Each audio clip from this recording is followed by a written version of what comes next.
విషయవాంఛలను గూర్చి సదా మననము చేయువానికి వాని యందు అనురాగమధికమై అది కామముగా మారి చివరకు క్రోధమగును.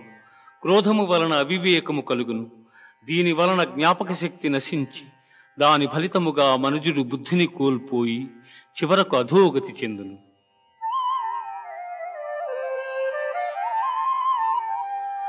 ఏషా బ్రాహ్మీ స్థితి పార్థ నైనాం ప్రాప్య విముహ్యతి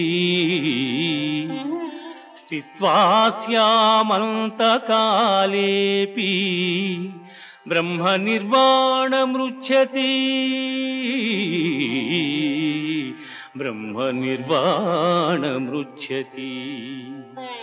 ఆత్మజ్ఞానపూర్వక కర్మానుష్ఠానము బ్రహ్మప్రాప్తి సాధనము కలిగిన జీవుడు సంసారమున బడక సుఖైక